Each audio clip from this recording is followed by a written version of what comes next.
l'assassin des lunes de sang.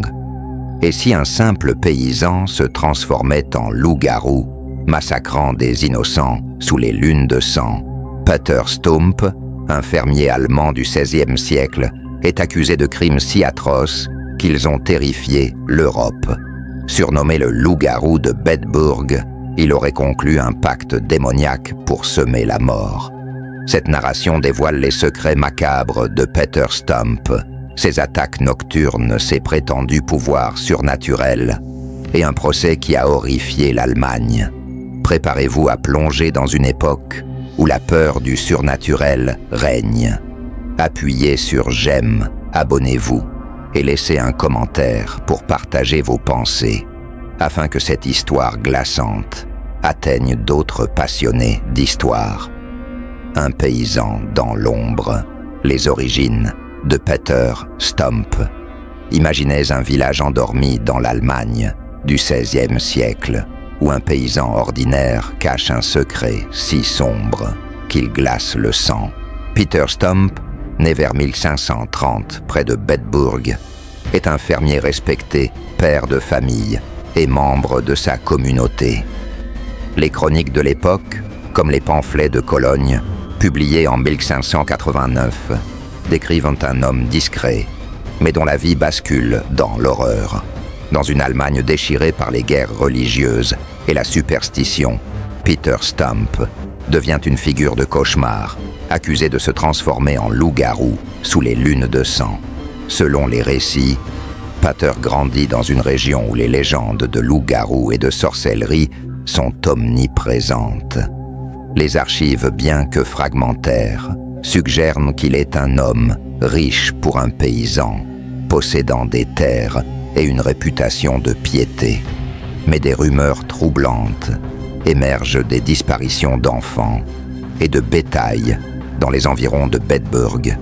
Une analyse psychologique moderne pourrait diagnostiquer une forme de dissociation où Peter, sous la pression sociale ou personnelle, développe une double vie mêlant réalité et délire. Imaginez-vous dans les champs de Bedburg, où la lune rouge éclaire les forêts et où les villageois terrifiés évitent de sortir la nuit. Une anecdote raconte qu'un enfant rentrant tard jure avoir vu une bête aux yeux brillants, une vision attribuée plus tard à Peter Stump. Ces récits, bien que superstitieux, reflètent une peur croissante. Quelque chose de sinistre rôde dans l'ombre. Ce qui rend cette période si troublante, c'est la transformation de Peter. Les pamphlets de l'époque affirment qu'il conclut un pacte avec le diable, recevant une ceinture magique qui le transforme en loup. Bien que ces récits soient probablement exagérés, ils traduisent une vérité des crimes brutaux, commençant à secouer Bedburg. Selon les archives, des corps d'enfants sont retrouvés mutilés, leurs blessures attribuées à une bête. Une analyse moderne pourrait lier ces actes à un trouble psychopathe où Peter trouve du plaisir dans la violence. Pour les villageois, Peter reste un mystère. Respecté le jour, il devient une ombre menaçante la nuit. Les premières rumeurs de loup-garou circulent alimentées par la superstition et les disparitions inexpliquées. Ces récits, bien que terrifiants, marquent le début d'une chasse à l'homme qui révélera l'horreur de Peter Stump.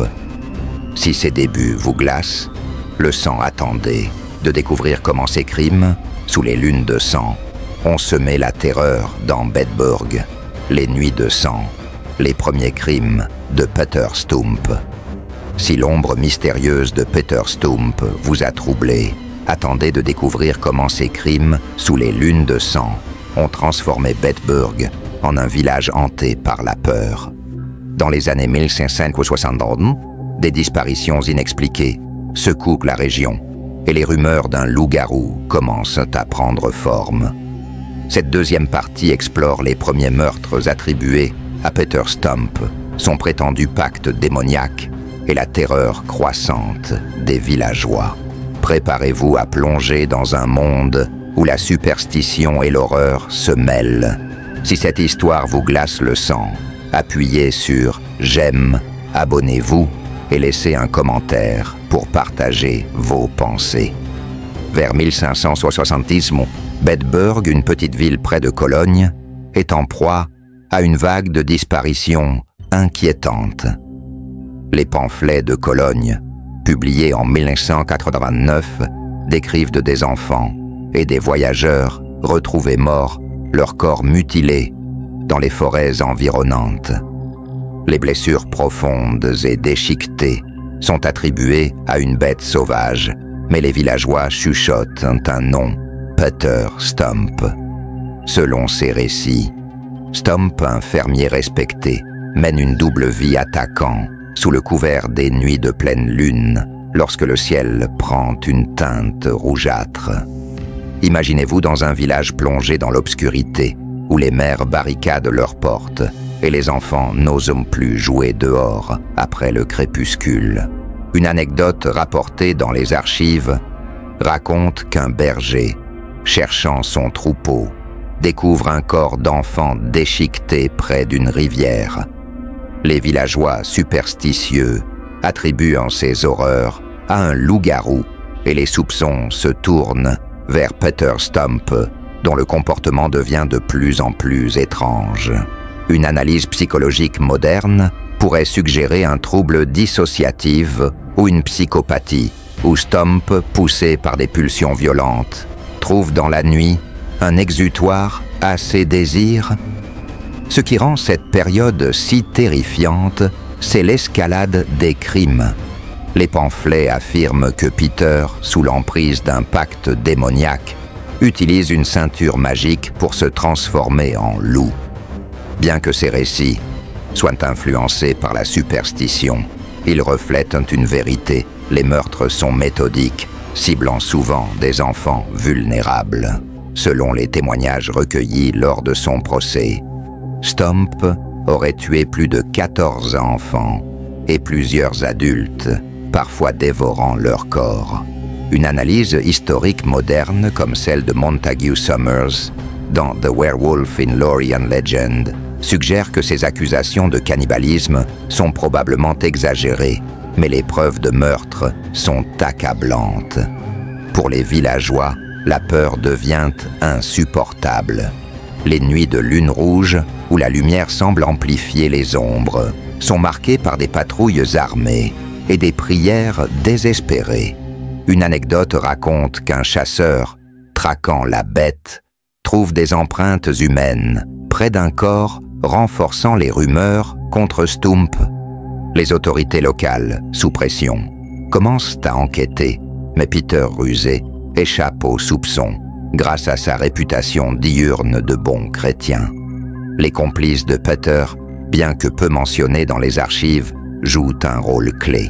Les pamphlets suggèrent qu'il agit parfois avec sa fille Béatrix et une maîtresse Katharina, accusée de l'aider à attirer des victimes.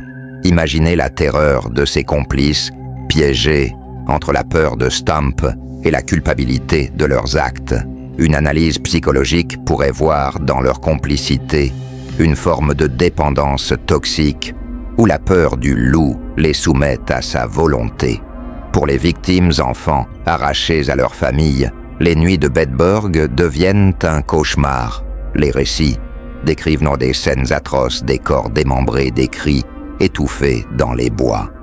Si cette vague de terreur vous horrifie, attendez de découvrir comment la communauté de Bedburg a fini par traquer Peter Stump, révélant l'ampleur de ses crimes. La chasse au loup, les enquêtes sur Peter Stump.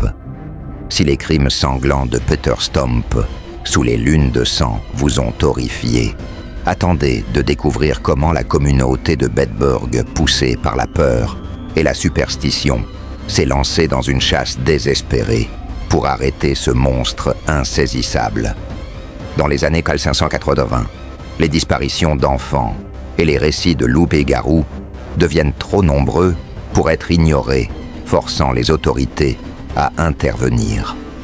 Cette troisième partie explore les premières enquêtes, l'impact des rumeurs sur la population et les indices qui mènent à Peter Stump. préparez-vous à plonger dans un monde où la peur du surnaturel paralyse une ville entière. Si cette histoire vous captive, appuyez sur « J'aime », abonnez-vous et laissez un commentaire pour partager vos pensées. Vers 1585, Bedburg est un village au bord de la panique. Les pamphlets de Cologne, publiés en 1989, décrivent une communauté terrifiée par des attaques nocturnes attribuées à une bête surnaturelle. Les corps mutilés, retrouvés dans les forêts ou près des rivières, portent des marques si brutales que les villageois invoquent un loup-garou. Peter Stump, toujours perçu comme un fermier respectable, commence à attirer les soupçons. Selon les archives des chasseurs locaux, armés de fourches et de torches, patrouillent les bois lors des nuits de pleine lune, espérant capturer la créature. Une analyse historique moderne comme celle de Montague Summers dans The Werewolf in Lorraine Legend suggère que ces chasses reflètent une hystérie collective amplifiée par la superstition médiévale. Imaginez-vous dans les rues sombres de Bedburg où les villageois se rassemblent autour de feux, murmurant des prières pour se protéger du mal. Une anecdote raconte qu'un chasseur, suivant des traces de sang après une attaque, découvre un morceau de tissu appartenant à Peter Stump près d'un corps. Cet indice, bien que fragile, alimente les rumeurs. Une analyse psychologique pourrait interpréter le comportement de Peter comme celui d'un prédateur calculateur, utilisant sa position sociale pour masquer ses crimes tout en cédant à des pulsions violentes sous le couvert de la nuit. Ce qui rend cette période si intense, c'est la tension croissante entre la superstition et la réalité. Les villageois, convaincus que le tueur est un loup-garou, organisent des battues, mais les autorités locales influencées par l'Église commencent à suspecter un criminel humain. Les pamphlets rapportent que des prêtres locaux, comme ceux de l'église de Bedburg, prêchent contre les forces démoniaques, accusant des sorciers ou des hérétiques. Peter, connu pour sa piété, échappe d'abord aux soupçons, mais son comportement erratique, absence nocturne, nervosité croissante, attire l'attention. Les complices de Peter, notamment sa fille Béatrix et sa maîtresse Katharina, deviennent des cibles pour les enquêteurs. Selon les archives des villageois, rapportent avoir vu Béatrix rôder près des bois, tandis que Katharina est accusée d'attirer des victimes. Une anecdote raconte qu'un fermier cherchant sa fille disparue confronte Peter, qui le menace avec une violence inhabituelle. Ces incidents, bien que mineurs, s'accumulent, poussant les autorités à surveiller Stump.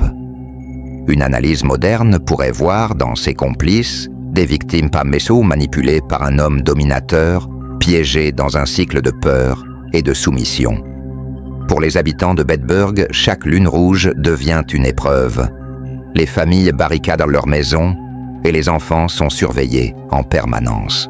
Les récits de survivants, bien que rares, décrivent une silhouette massive, parfois humaine, parfois bestiale, attaquant dans l'obscurité. Ces témoignages amplifiés par la peur renforcent le mythe du loup-garou. Pour les autorités, le défi est immense. Comment capturer un tueur que tous croient surnaturel? Si cette chasse vous glace le sang, attendez de découvrir comment la capture de Peter Stump a révélé l'horreur de ses actes. La capture du loup, la chute de Peter Stump.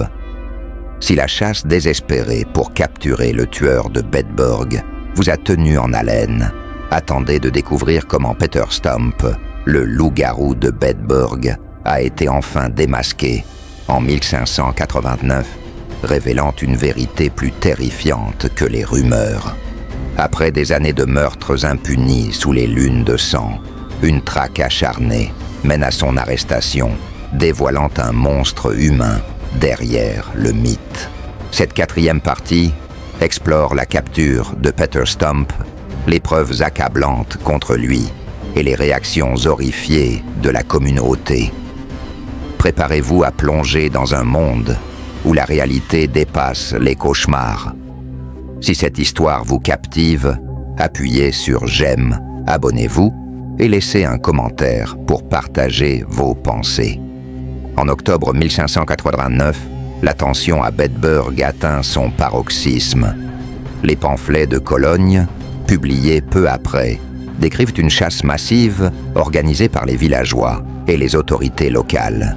Selon ces récits, une battue dans les bois, menée lors d'une nuit de pleine lune, aboutit à la capture de Peter Stump. Les chasseurs, armés de lances et de chiens, suivent des traces de sang jusqu'à une clairière où ils surprennent Peter prétendument en train de se transformer en humain après une attaque. Une analyse historique moderne, comme celle de Montague Summers dans The Werewolf in Lorien Legend, suggère que cette transformation est probablement une invention amplifiée par la superstition pour expliquer l'horreur des crimes. Imaginez-vous dans cette forêt obscure où les chiens aboient frénétiquement et les torches vacillent sous une lune rouge. Une anecdote raconte qu'un chasseur, voyant Peter Stump, jure avoir aperçu une lueur bestiale dans ses yeux, renforçant la croyance en sa nature surnaturelle. Les archives indiquent que Peter, confronté, nie d'abord tout crime, mais les preuves s'accumulent, des vêtements tachés de sang, des témoignages de villageois et même des ossements découverts près de sa ferme. Une analyse psychologique moderne pourrait interpréter son calme initial comme un signe de psychopathie, où Peter, convaincu de son invincibilité, sous-estime la détermination de ses poursuivants. Ce qui rend cette capture si dramatique, c'est la révélation de l'ampleur de ses crimes. Les autorités fouillant la maison de Stump découvrent des indices macabres, des outils ensanglantés, des restes humains cachés dans une grange. Les pamphlets affirment que Peter confesse sous la torture, décrivant des meurtres commis sur plus de 15 ans, ciblant enfants, femmes enceintes et voyageurs. Ces confessions, bien que douteuses, en raison des méthodes brutales, dressent un portrait glaçant. Peter aurait dévoré ses victimes, croyant que leur sang renforçait sa puissance. Une analyse moderne pourrait lier ces actes à un délire psychotique où la superstition et la violence se mêlent. Les complices de Peter, sa fille Béatrix et sa maîtresse Katharina, sont également arrêtés. Selon les archives, elles avouent avoir aidé Peter à attirer des victimes parfois, en les appâtant avec des promesses de travail ou de nourriture. Imaginez la terreur de ces femmes piégées par un homme qu'elles craignent autant qu'elles suivent. Pour les villageois, la capture de Peter est un soulagement, mais aussi une source d'effroi. L'homme qu'ils côtoyaient était un monstre déguisé. L'Église, horrifiée par les récits, renforce les accusations de sorcellerie et de pacte démoniaque. Les prêtres locaux décrivent Peter comme un serviteur du diable, sa ceinture magique devenant un symbole de sa damnation. Une analyse moderne pourrait voir dans ces accusations une tentative de rationaliser l'inexplicable transformant un tueur en série en une créature surnaturelle. Si cette capture vous bouleverse, attendez de découvrir comment le procès de Peter Stump a révélé l'horreur de ses actes scellant son destin. Le procès du loup, la vérité sous la torture. Si la capture de Peter Stump vous a secoué, attendez de découvrir comment son procès, en 1589, a révélé l'ampleur de ses crimes, transformant un paysan ordinaire en une figure de cauchemar universelle. Accusé d'être le loup-garou de Bedburg, Peter fait face à une justice brutale, où la superstition et la peur dominent. Cette 5e partie explore les détails du procès, les confessions arrachées sous la torture et les réactions horrifiées de l'Allemagne médiévale. Préparez-vous à plonger dans un monde où la frontière entre réalité et mythe s'efface. Si cette histoire vous captive, appuyez sur j'aime, abonnez-vous et laissez un commentaire pour partager vos pensées. En octobre 1589, le procès de Peter Stump s'ouvre à Bedburg sous l'autorité de l'archevêché de Cologne. Selon les pamphlets de Cologne, plus de 50 témoins, dont des villageois des chasseurs et les complices de Peter, témoignent contre lui. Les accusations sont accablantes. Meurtre, cannibalisme, sorcellerie et pacte démoniaque. Les archives décrivent Peter confessant sous la torture avoir tué 16 enfants, 2 femmes enceintes et plusieurs adultes sur une période de 25 ans. Une analyse historique moderne, comme celle de Montague Summers dans The Werewolf in Lorien Legend, souligne que les confessions sous la torture sont douteuses, mais les preuves matérielles, ossements, vêtements ensanglantés, confirment sa culpabilité. Imaginez-vous dans une salle bondée, où les juges vêtus de robes noires écoutent des récits glaçants. Une anecdote raconte qu'un témoin, une mère en larmes, décrit comment son fils a été attiré par Peter, sous prétexte d'un travail pour ne jamais revenir. Les confessions de Peter, bien que forcées, sont terrifiantes. Il affirme avoir utilisé une ceinture magique pour se transformer en loup, dévorant ses victimes pour satisfaire le diable. Une analyse psychologique moderne pourrait interpréter ces aveux comme un mélange de délire et de coercition, où Peter, brisé par la torture, adopte le récit surnaturel imposé par ses accusateurs. Ce qui rend ce procès si intense, c'est l'hystérie collective qu'il déclenche. Les complices de Peter Beatrix et Katharina sont également jugés.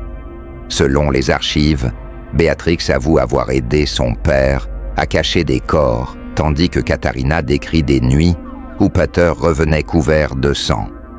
Ces témoignages obtenus sous la menace dressent un portrait de terreur domestique.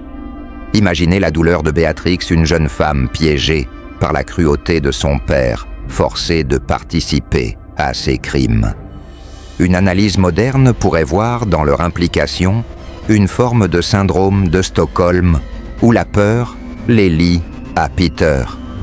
Pour les villageois, le procès est à la fois une catharsis et une source d'effroi. Les récits, des crimes amplifiés par les sermons de l'Église, transforment Peter en un monstre démoniaque. Les prêtres invoquant la Bible décrivent ces actes comme une punition divine contre une communauté pécheresse. Une anecdote raconte qu'un spectateur s'évanouit en entendant les détails des mutilations, incapable de concevoir une telle cruauté. Les rumeurs de loup-garou, déjà répandues, s'amplifient, les juges affirmant que Peter est possédé par Satan. L'Église et les autorités locales, sous pression pour éradiquer le mal, condamnent Peter à une exécution brutale. Les pamphlets décrivent une sentence sans pitié. Peter Beatrix et Katharina sont destinés à être torturés et brûlés. Pour les survivants des attaques rares et traumatisés, le procès offre peu de réconfort. Leurs pertes sont irréparables. Une analyse moderne pourrait lier l'issue du procès à une société médiévale, cherchant à exorciser ses peurs à travers des châtiments publics. Si ce procès vous terrifie, attendez de découvrir comment l'exécution de Peter Stump a scellé son mythe sous les lunes de sang. La fin du loup, l'exécution de Peter Stump. Si le procès terrifiant de Peter Stump vous a bouleversé, attendez de découvrir comment son exécution en 1589, d'une brutalité sans pareille, a scellé sa légende comme le loup-garou de Bedburg. Condamné pour des crimes inimaginables, Peter subit un châtiment si cruel qu'il a choqué l'Europe entière. Cette 6e partie explore les détails macabres de son exécution, l'impact sur la communauté de Bedburg et les premières rumeurs qui transforment un paysan en monstre mythique. Préparez-vous à plonger dans un monde où la justice médiévale devient un spectacle d'horreur. Si cette histoire vous captive, appuyez sur j'aime, abonnez-vous et laissez un commentaire pour partager vos pensées. Le 31 octobre 1589, Peter Stump, sa fille Béatrix et sa maîtresse Katharina sont conduits à l'échafaud dans une clairière près de Bedburg. Selon les pamphlets de Cologne, l'exécution est conçue pour être un spectacle public destiné à exorciser la peur des villageois et à réaffirmer l'autorité de l'Église. Les archives décrivent une punition atroce. Peter est attaché à une roue où sa chair est arrachée, avec des pinces chauffées, au rouge ses os brisés, avant qu'il ne soit décapité et brûlé. Béatrix et Katharina, jugées complices, sont également brûlées vives. Une analyse historique moderne comme celle de Montague Summers dans The Werewolf in Lore and Legend note que de telles exécutions étaient courantes pour les crimes de sorcellerie visant à terrifier la population autant qu'à punir. Imaginez-vous dans cette clairière où des centaines de villageois mêlés de crainte et de fascination assistent à la mise à mort. Une anecdote raconte qu'un prêtre, brandissant une croix, maudit Peter comme serviteur du diable, tandis que la foule crie des prières pour chasser l'esprit du loup-garou. Une analyse psychologique moderne pourrait voir dans cette violence publique une catharsis collective où la communauté tente de surmonter son traumatisme en détruisant le monstre. Les confessions de Peter, arrachées sous la torture, décrivent un pacte démoniaque et des transformations en loup, renforçant la croyance en sa nature surnaturelle. Ce qui rend cette période si poignante, c'est l'impact de l'exécution sur Bedburg. Pour les villageois, la mort de Peter est un soulagement, mais aussi une source de terreur persistante. Les pamphlets rapportent que certains refusent de s'aventurer dans les bois, convaincus que l'âme de Peter hante les lieux sous forme de loup. Les familles des victimes brisées par la perte trouvent peu de réconfort dans cette justice brutale. Imaginez leur douleur, regardant l'homme qui a massacré leurs enfants, être réduit en cendres, mais sachant que rien ne ramènera leurs proches. L'Église joue un rôle central dans l'amplification du mythe. Les prêtres décrivant Peter comme un agent de Satan utilisent son exécution pour prêcher contre la sorcellerie et les hérésies. Une anecdote raconte qu'une roue surmontée d'un loup en bois est érigée à Bedburg comme avertissement, symbolisant la victoire sur le mal. Une analyse moderne pourrait lier cet acte à une tentative de contrôle social, où l'Église exploite la peur du surnaturel pour renforcer son autorité. Pour les complices de Peter, Béatrix et Katharina, l'exécution est une fin tragique. Les archives suggèrent qu'elles étaient peut-être des victimes manipulées, forcées de participer sous la menace. Leur mort, bien que moins documentée, reflète la brutalité d'une époque où la culpabilité par association était punie sans pitié. Les rumeurs de loups-garous déjà enracinés s'amplifient, les récits de l'exécution se répandant dans toute l'Allemagne. Une analyse moderne pourrait voir dans ces récits une projection des peurs médiévales, où un tueur en série devient une créature surnaturelle pour expliquer l'inexplicable. Pour Bedburg, l'exécution marque la fin d'une ère de terreur, mais le souvenir de Peter Stump persiste. Les villageois encore hantés par les lunes de sang racontent des histoires d'un loup errant dans les bois. Si cette exécution vous glace le sang, attendez de découvrir comment la légende de Peter Stump, le loup-garou de Bedburg, a survécu, inspirant des récits d'horreur à travers les siècles. La légende du loup, l'héritage de Peter Stump. Si l'exécution brutale de Peter Stump vous a horrifié, attendez de découvrir comment sa mort, en 1539, n'a pas mis fin à sa terreur, mais a donné naissance à une légende qui hante encore l'imaginaire européen. Surnommé le loup-garou de Bedburg, Peter devient une figure mythique, mêlant réalité et superstition, dans des récits de loup-garou et de pactes démoniaques. Cette 7e et dernière partie explore l'évolution de sa légende, son impact sur la culture populaire et les questions qu'il soulève sur la frontière entre monstres et hommes. Préparez-vous à plonger dans un monde où un paysan devient une icône intemporelle d'horreur. Si cette histoire vous a secoué, appuyez sur « J'aime », partagez-la et laissez un commentaire pour nous dire ce qui vous a le plus choqué. Abonnez-vous pour découvrir d'autres récits historiques aussi troublants après la mort de Peter Stump.